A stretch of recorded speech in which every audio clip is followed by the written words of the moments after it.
नमस्कार। आप देख रहे हैं हेडलाइन 360 टुडे और मैं हूं आपका होस्ट।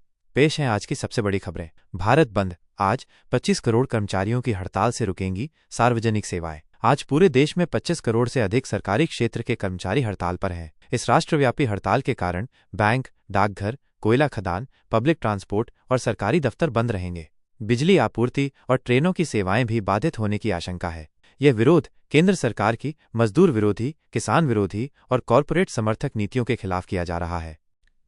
बिहार में वोटर लिस्ट संशोधन को लेकर इंडिया गठबंधन का विरोध।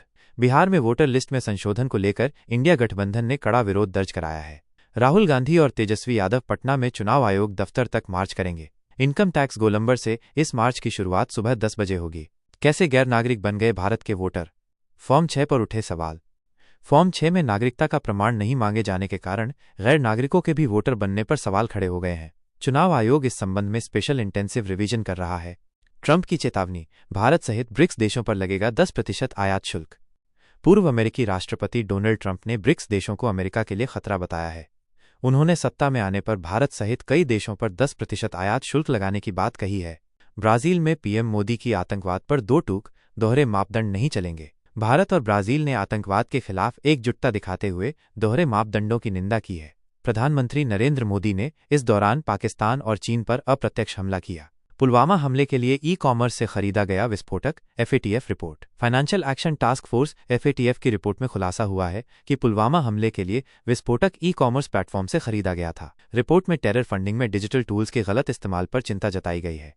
तमिलनाडु में मंदिरों के पैसे से बन रहे कॉलेज, एआईएडीएमके का आरोप। एआईएडीएमके नेता ईपीएस ने डीएमके सरकार पर मंदिर निधि के दुरुपयोग का आरोप लगाया है। उनका कहना है कि मंदिरों के पैसे का इस्तेमाल कॉलेज बनाने में किया जा रहा है। महाराष्ट्र में हिंदी बनाम मराठी का विवाद गहराया। महाराष्ट्र में 1ली से 5वीं तक हिंदी अनिवार्य किए जाने के फैसले पर शिवसेना और एमएनएस भड़क गए हैं। कुछ जगहों पर प्रदर्शन हिंसक भी हुए हैं। ये देखना दिलचस्प होगा कि ये चुनाव से पहले की राजनीति है या संस्कृति की रक्षा का प्रयास। एशिया की सबसे बुजुर्ग हथनी वत्सला का निधन। मध्य प्रदेश के पन्ना टाइगर रिजर्व में एशिया की सबसे बुजुर्ग हथनी वत्सला ने 100 वर्ष से अधिक की आयु में अंतिम सांस ली। वन विभाग ने उसका अंतिम संस्कार किया। एविएशन विभाग में वरिष्ठ अधिकारियों की कमी, पूर्व मंत्री का बयान। एयर इंडिया दुर्घटना के बाद पूर्व मंत्री प्रफुल्ल पटेल ने एविएशन विभाग में वरिष्ठ अधिकारियों की कमी पर चिंता जताई है। हालांकि उन्होंने कहा कि घबराने की जरूरत नहीं है। कांवड़ यात्रा मार्ग पर नॉनवेज दुकानें बंद, क्यूआर कोड स्टीकर अनिवार्य। एफएसडीए ने कांवड़ यात्रा मार्ग पर नॉनवेज दुकानें बंद करने का आदेश दिया है। साथ ही सभी ढाबों पर क्यूआर कोड स्टीकर लगाना अनिवार्य कर दिया गया है। पाकिस्तान में 27 यूट्यूब चैनल बैन। पाकिस्तान में इमरान खान और कई पत्रकारों के 27 यूट्यूब चैनलों को राष्ट्रविरोधी कंटेंट के आरोप में बंद कर दिया गया है। ट्रंप फिर लगाएंगे नए टैरिफ, 7 देशों पर नया आयात शुल्क। डोनाल्ड ट्रंप ने दक्षिण कोरिया और जापान के बाद भारत सहित 7 देशों को निशाना बनाते हुए नए आयात शुल्क लगाने की बात कही है। तांबे के आयात पर 50% टैरिफ, ट्रंप का नया कदम। अमेरिका में तांबे के उत्पादन को बढ़ावा देने के लिए ट्रंप ने तांबे के आयात पर अचानक 50% टैरिफ लगाने का फैसला किया है। इस फैसले के बाद वैश्विक बाजार में कीमतें उछल गई हैं। मैक्रों की अपील, अमेरिका चीन पर निर्भरता कम करें। यूके और फ्रांस। फ्रांसीसी राष्ट्रपति इमैनुअल मैक्रों ने ब्रिटिश संसद में अपने ऐतिहासिक संबोधन में यूके और फ्रांस से अमेरिका चीन पर निर्भरता कम करने की अपील की। ब्रेक्जिट के बाद किसी यूरोपीय नेता की ये पहली राजकीय यात्रा थी। अमेरिका में चीनी नागरिकों पर कृषि भूमि खरीदने पर बैन। सुरक्षा कारणों का हवाला देते हुए अमेरिका ने चीनी नागरिकों द्वारा कृषि भूमि खरीदने पर प्रतिबंध लगा दिया है। पुराने सौदों की भी समीक्षा की जाएगी।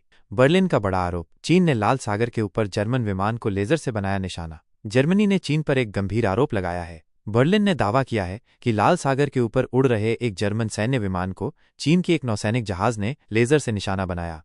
सरकारी प्रवक्ता के अनुसार चीनी जहाज की ये हरकत बेहद खतरनाक थी और इससे जर्मन कर्मियों और उपकरणों की सुरक्षा को गंभीर खतरा पहुंचा है। प्रवक्ता ने कहा कि ये कार्रवाई अंतर्राष्ट्रीय नियमों और सुरक्षा मानकों का उल्लंघन है। फिलहाल इस घटना को लेकर जर्मनी की ओर से कड़ा विरोध दर्ज कराया गया है और चीन से स्पष्टीकरण मांगा गया है। ये घटना उस समय हुई जब जर्मन विमान लाल सागर के ऊपर नियमित निगरानी उड़ान पर था। इस घटना के बाद दोनों देशों के बीच तनाव और बढ़ने की आशंका जताई जा रही है। तो ये थीं आज की सबसे बड़ी खबरें हेडलाइन 360 टुडे पर। ऐसे ही देश दुनिया की बड़ी खबरों के लिए जुड़े रहिए हमारे साथ। वीडियो को लाइक करें, शेयर करें और चैनल को सब्सक्राइब करना न भूलें। मैं हूं आपका होस्ट। नमस्कार।